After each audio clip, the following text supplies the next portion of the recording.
하나님 말씀 보시겠습니다. 하나님 말씀은 사도행전 2장 17절 말씀입니다. 사도행전 2장 17절 말씀 봉독해 드리겠습니다. 하나님이 말씀하시기를 말세에 내가 내 영을 모든 육체에 부어주리니 너희의 자녀들은 예언할 것이요 너희의 젊은이들은 환상을 보고 너희의 늙은이들은 꿈을 꾸리라. 아멘. 할렐루야. 이 시간에는 그리스도인의 능력이라는 제목으로 말씀을 전해드리도록 하겠습니다. 우리가 바로 그리스도인들인데 그리스도인들은 어떤 능력을 가지고 살아가고 있는 사람들인가 라는 말씀을 드리려고 그럽니다. 예수님께서 여러 가지 말씀을 하셨는데 그 중에는 쉽게 이해하기 어려운 말씀도 있습니다. 예를 들면 요한복음 14장 12절 말씀에 보면 예수님께서 이렇게 말씀하십니다. 내가 진실로 진실로 너희에게 이르노니 나를 믿는 자는 내가 하는 일도 할 것이요 또한 그보다 큰 일을 하리니 이는 내가 아버지께로 감이라 말씀하죠. 우리가 예수님을 믿으면 예수님께서 하시는 그 놀라운 일들도 할 수 있다고 말씀합니다. 그뿐입니까? 한 걸음 더 나가서 예수님께서 하신 일보다 더 큰 일도 할 수 있을 것이라고 가르쳐주고 있습니다. 도대체 우리가 어떻게 이런 일을 할 수 있을까? 예수님이 행하시는 그 놀라운 일들을 하는 것도 불가능할 텐데 거기에 예수님께서 하신 일보다 더 큰 일도 할 수 있을 것이라고 말씀합니다. 게다가 이는이라는 말은 그렇게 할 수 있는 것은 내가 아버지께로 감이라 말씀합니다. 예수님께서 곁에 계셔서 우리를 도와주셔도 그 일을 할 수 있을까 말까인데 어떻게 예수님께서 아버지께로 떠나신 후에 이런 일을 할 수 있다고 말씀을 하고 있는 것일까? 납득하기 어려운 말입니다. 마태복음 28장 20절에는 예수님께서 부활하신 뒤에 승천하시면서 제자들에게 이런 말씀도 하십니다. 볼지어다 내가 세상 끝날까지 너희와 항상 함께 있으리라 하시니라. 지금 예수님께서 승천하고 계시는데 제자들을 떠나가 계시는데 어떻게 제자들과 항상 함께 계시겠다고 말씀하시는 건가? 우리가 이런 말씀을 어떻게 이해해야 할까요? 그런데 답은 의외로 간단합니다. 그 답은 성령님이시죠. 예수님께서 승천하셔서 제자들 곁을 떠나면서 다른 보혜사 성령님을 보내시겠다고 약속하셨습니다.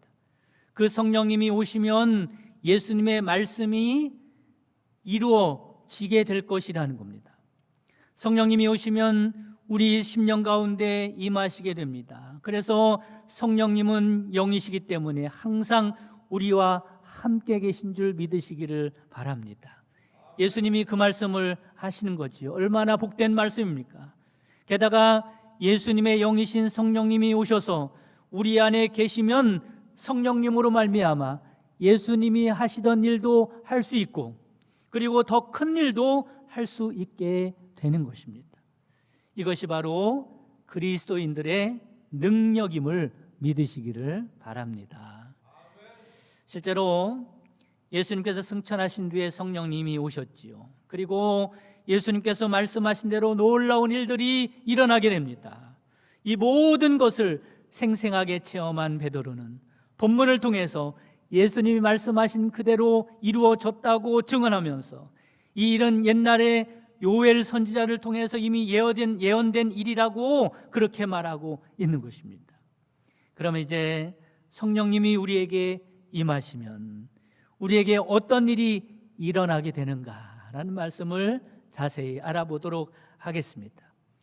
여러분, 이것은 다름 아니라 바로 우리 그리스도인들, 즉 나에게 일어나는 일이라는 것을 아시고 여러분에게도 동일한 역사가, 동일한 능력이 임하는 복이 있기를 주님의 이름으로 축원합니다.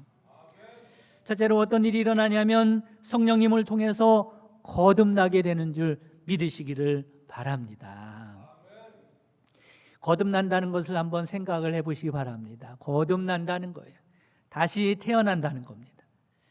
고린도후서 5장 17절 말씀에는 새로운 피조물이 된다고 말씀합니다. 여러분 생각해 보시기 바랍니다. 거듭나는 것도 이해하기 좀 힘들지만 이 일이 얼마나 크고 얼마나 대단하고 놀라운 일이냐면 새로운 피조물이 되는 일이란 말이에요. 하나님이 나를 원래 있었던 내가 아니라 새롭게 다시 창조했단 말이에요. 새로운 피조물이 되는 일이라고 말씀합니다. 예수님께서 거듭남을 이렇게 말씀하지. 요한복음 3장 6절에서 7절 말씀에 보면 육으로 난 것은 육이요. 첫 번째 태어나는 겁니다. 육으로 난 것은 육이요. 그런데 다시 거듭나는데 어떻게 납니까? 영으로 난 것은 영이니 내가 너에게 거듭나야 하겠다는 말을 놀랍게 여기지 말라고 말씀합니다. 우리가 어머니 모태로부터 태어나죠. 한 번 태어납니다. 그런데 한 번 태어나는 것 끝나는 것이 아니라 예수님을 믿으면 우리에게 성령님이 오셔서 성령님을 통하여 다시 한번 태어나게 된다는 사실을 깨달으시기를 바랍니다. 그런데 이 거듭남이 얼마나 놀라운 일이냐면 새로운 피조물이 되는 것이라는 거예요. 내가 조금 변하는 게 아니라 그 정도가 아니라 내가 좀 발전하는 게 아니라 내가 좀 진보하는 정도가 아니라 뭐가 된다고요? 새로운 피조물이 되는 놀라운 역사임을 믿으시기를 바랍니다. 이렇게 설명을 드릴 수도 있어요. 창세기 2장 7절에 보면 사람이 이렇게 창조되었다고 말씀합니다. 여호와 하나님이 땅의 흙으로 사람을 지으시고, 이것은 육의 생명이죠. 여러분 다른 짐승들도 다른 동물들도 생명이 있지 않습니까? 하나님이 흙으로 지으셔서 그래서 생명이 된 것이 육의 생명입니다. 그런데 사람은 다릅니다. 사람은 거기서 끝나지 아니하고 어떻게 창조되었습니까? 생기를 그 코에 불어 넣으시니 하나님이 우리에게 영의 생명을 주셨단 말이에요. 그래서 사람이 생명이 됐다고 말씀합니다. 그러므로 영의 생명이란 영적으로 하나님과 관계를 맺고 살아가는 생명입니다. 하나님과 교통하는 겁니다. 이런 영적인 존재로 창조했다고 말씀하죠. 그리고 바로 이것이 인간만이 가지고 있는 특성입니다. 그래서 인간이라고 하는 거죠. 그래서 영적인 생명이 있는 것, 영의 생명이 있는 것이 인간의 생명과 같은 것입니다. 여러분 그런데 어떻습니까? 인간이 범죄하고 타락하여 그 기능을 잃어버리게 됩니다. 성경은 이걸 보고 죽었다고 말하죠. 좋은 비유가 있습니다. 여러분 시계 있지 않습니까? 뭐 디지털 시계 말고 초침, 분침, 시침이 있는 그 시계 말이죠. 그 시계가 가다가 딱 쓰면은 뭐라고 말하죠? 죽었다고 말하는 거예요. 왜 죽었다 그래요? 시계의 기능을 상실했기 때문에 그렇습니다.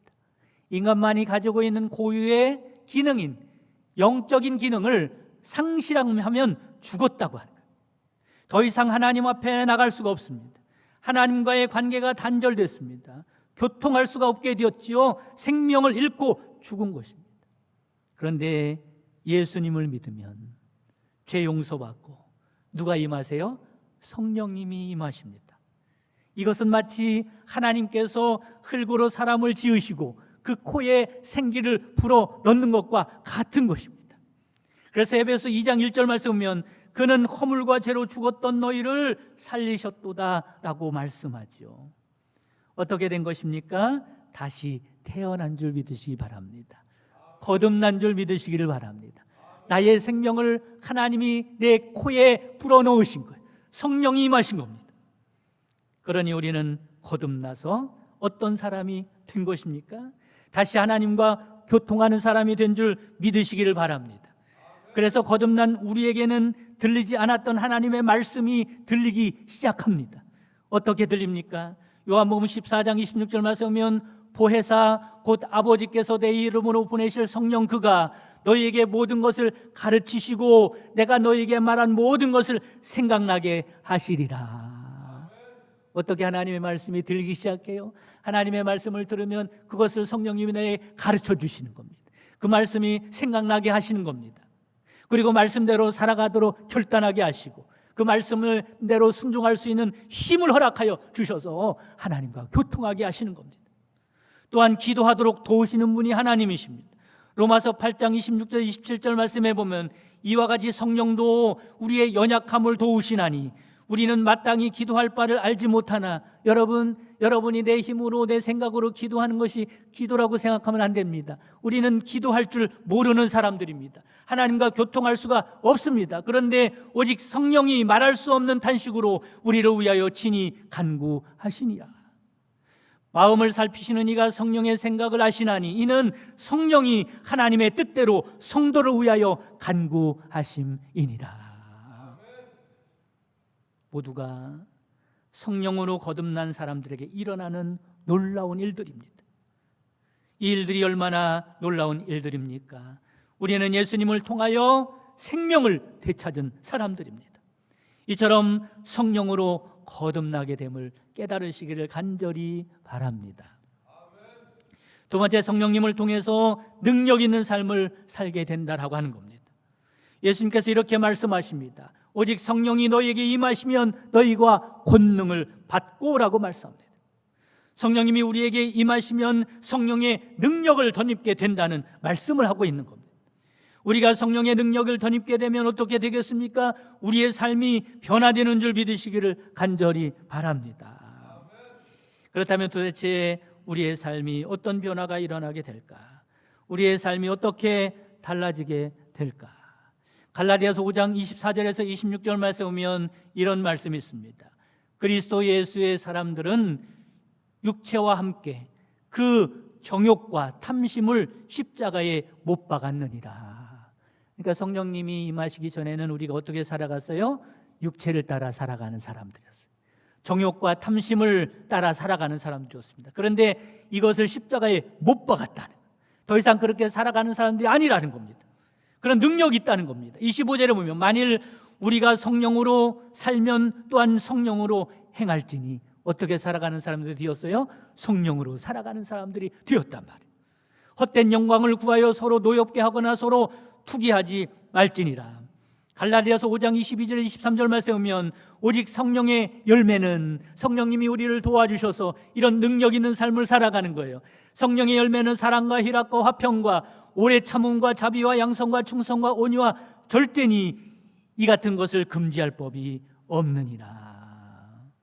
한마디로 성령님의 능력으로 살아가는 사람이 된 줄 믿으시기를 간절히 바랍니다. 어떤 책에 봤더니 이런 이야기가 나오더라고요. 여러분 애벌레 아시죠? 애벌레. 땅을 꿈틀꿈틀 기어다니는 애벌레. 애벌레에게는 길에 들어선 것들이 모두 다 문제거리입니다. 앞에 있는 돌덩어리도 문제고 시냇물도 문제고 막대기도 문제입니다. 그러나 나비에게는 이 모든 것이 구경거리에 불과합니다. 그런데 애벌레가 변하면 뭐가 되는 거예요?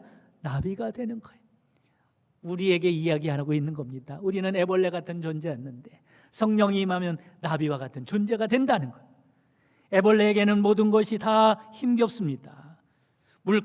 새가 물고 다니던 나뭇가지를 떨어뜨려 놓은 것도 혼신을 다하여 간신히 넘을 수가 있습니다. 길가에 덩그러니 놓여있는 작은 돌멩이도 넘어서기 힘든 장애물입니다. 앞길을 가로막고 있는 작은 시냇물도 결코 넘어설 수 없는 장애물입니다. 애벌레 때는 그렇단 말이에요. 그러나 나비가 되고 나면 그런 모든 것들이 문제가 되지 않습니다. 더 이상 넘어설 수 없는 장애물이 아닙니다. 날아가며 편안하게 둘러보는 구경거리 뿐입니다. 나비는 날 수 있는 능력이 있기 때문에 그렇습니다. 여러분 마찬가지입니다.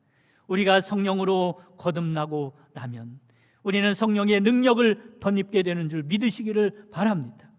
그래서 우리의 힘으로 결코 넘어설 수 없었던 인생의 장애물들을 쉽게 넘어갈 수 있는 것입니다. 그동안 넘어설 수 없었던 유혹들과 시험들과 고난들을 어렵지 않게 이겨내고 승리하며 살아갈 수 있는 것입니다. 그래서 우리는 성령의 열매를 맺으며 살아갈 수 있는 사람이 된 것이죠. 스가랴 4장 6절에 보면 이는 힘으로 되는 것이 아니며 능력으로 되는 것이 아니고 오직 나의 영으로 되느니라. 우리가 성령으로만 능력 있는 삶을 살아갈 수 있음을 믿으시기를 간절히 바랍니다. 이것이 그리스도인들의 능력이죠. 세 번째, 성령으로 풍성한 삶을 살아갈 수 있다는 것을 깨달으시기를 바랍니다. 성령이 오시면 우리의 내적인 삶에도 변화가 일어납니다. 한마디로 영적으로 풍성한 삶을 누릴 수가 있는 것이죠. 예수님께서 요한복음 10장 10절에 이렇게 말씀합니다. 내가 온 것은 양으로 생명을 얻게 하고 더 풍성하게 얻게 하려는 것이라. 예수님께서는 우리를 구원해 주셔서 우리에게 생명을 주신단 말이에요. 그게 거기에서 그치는 것이 아니라 그 생명을 더욱더 풍성하게 누리게 하시겠다고 말씀합니다. 예수님의 영이신 성령이 오셔서 하는 일도 마찬가지입니다. 성령님이 오시면 우리가 거듭나 새 생명을 얻게 만드실 뿐만 아니라 그 생명을 풍성히 누리도록 하시는 줄 믿으시기를 바랍니다. 성령님이 함께하는 사람은 세상이 줄 수 없는 평안함이 있습니다. 세상이 줄 수 없는 기쁨이 있습니다. 세상에서 얻지 못하는 삶의 의미를 찾을 수가 있습니다. 그렇다면 이렇게 좋으신 성령님에게 우리는 무엇을 해야 할 것인가 라는 것입니다. 여러분, 지금까지는 이론만 말씀을 드렸어요.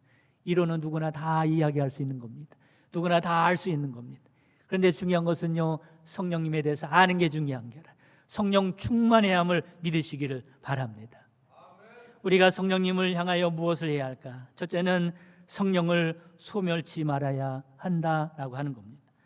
데살로니가 전서 5장 19절 말씀에 보면 단적으로 명령하십니다. 성령을 소멸치 말라. 너에게 가장 큰 복을 주셨는데 그걸 잃어버리지 말라는 겁니다. 여기서 소멸한다는 말은 불을 끈다는 말입니다. 여러분, 캠프파이어를 할 때 보면 아직 불이 활활 타고 남아있는데 순서가 다 끝나서 이제 불이 필요 없을 때가 있습니다. 그러면 어떻게 하죠? 강제로 불을 꺼야 하지 않겠습니까? 그럴 때 물을 붓기도 하고 흙으로 덮어버리기도 합니다. 그러면 활활 타던 불이 사그라들고 말지요. 성령을 소멸하는 것도 이와 같습니다. 성령 하나님께서 내 심령 속에서 말씀을 하기도 하시고 말씀이 생각나기도 하시고 말씀으로 촉구하기도 하시고 간절히 기도하기도 하시고 우리를 변화시키려고 역사하고 계시는데 우리가 성령님에 대하여 무관심하거나 무시하거나 성령님을 방해하지 말라는 겁니다. 그러면 소멸된다는 거예요. 여러분, 성령을 소멸하지 않도록 조심하시기 바랍니다. 두 번째는 성령 충만받으라고 말씀합니다. 에베소 5장 18절 말씀에 보면 술 취하지 말라 이는 방탕한 것이니 오직 성령으로 충만함을 받으라고 말씀합니다. 여기서 충만함을 받으라는 말은 한마디로 가득 채우라는 거예요. 무엇으로 가득 채우라는 거예요? 성령님으로 가득 채우라는 거예요. 이 말씀을 술 취하는 것과 대조하고 있죠. 성령 충만과 술 취함을 대조하면서 말씀하고 있습니다. 연관이 있기 때문에 그런 거예요. 유대 탈무드에 나오는 말인데 술에 대해서 이런 설명을 하고 있습니다. 여러분 잘 들어보세요. 아, 술 이런 거구나. 처음에는 사람이 술을 마시죠. 그렇죠? 오늘 술 마시고 싶다. 그런 분 계세요? 네, 술 마시고 싶다. 술을 찾아갑니다. 그러면 다음에는 어때요? 술을 마시다 보면 점점 조금만 마시려고 했는데 술이 사람을 마시기 시작합니다. 그리고 끝에는 술이 술을 마시는 거예요. 인생이 술독에 빠지는 겁니다. 그러면 안 된다고 말씀하는 거죠. 그런데 성령 충만도 이와 같다는 겁니다. 처음에는 사람이 자기 뜻대로 성령의 도움을 간구합니다. 성령님 도와주시옵소서. 제가 하나님의 말씀대로 순종하고 살길 원합니다. 제가 능력 있는 삶을 살길 원합니다. 성령의 기름을 부어 주시옵소서. 성령님을 사모하고 성령을 구하는 거예요. 그러다 조금 더 깊어지면 성령이 사람을 설득하고 깨닫게 만듭니다. 나중에는 성령이 온전히 그 사람을 사로잡고 그 사람을 주장하여 성령님의 뜻대로 행하도록 만드는 거예요. 그리고 또 한 가지 중요한 것이 있습니다. 우리가 주목해야 할 것은 성령 충만을 받으라는 이 명령은 시제상 현재 수동 명령형입니다. 이 시제는요, 이런 의미를 가지고 있어요. 성령 충만 받는 것은 단회적인 사건이 아니라는 거예요. 한번 받아서 끝나는 사건이 아니라는 겁니다. 계속해서 연속적으로 지속해서 성령 충만 받으라는 거예요. 그러니까 성령 충만이란 성령께서 나를 온전히 주장하시는 상태를 말하는데, 그리고 이런 상태는 한두 번으로 끝나는 게 아니라 그 상태가 계속돼야 한다는, 지속돼야 한다는 겁니다. 여러분, 성령 충만하시기를 바랍니다. 그 성령 충만이 지속되기를 바랍니다. 언제까지 성령 충만해야 돼요? 하나님이 나를 불러가실 때까지. 내가 능력 있는 삶을 살아가야지 않겠습니까? 그리스도인다운 삶을 살아가야지 않겠습니까? 하나님께서 쓰임받으며 살아가야지 않겠습니까? 그러려면 성령 충만해야 한다고 말씀합니다. 성령님으로 거듭나신 여러분들이요, 항상 성령 충만하시기 바랍니다. 그래서 하나님이 가장 원하시는 능력 있고 풍성한 삶을 살아가는 여러분 되시기를 주님의 이름으로 축원합니다. 지금은 우리 주 예수 그리스도의 구속의 은총과 하나님의 크신 사랑하심과 성령님의 내주교통 충만 역사하심이 언제나 성령 충만하여 능력 있는 삶을 살기 원하는 모든 성도들 머리머리 위에와 그 가정과 사랑하는 자손들과 그 손으로 하는 모든 생업 위에 지금부터 영원까지 함께 계시기를 주님의 이름으로 축원하옵나이다. 아멘.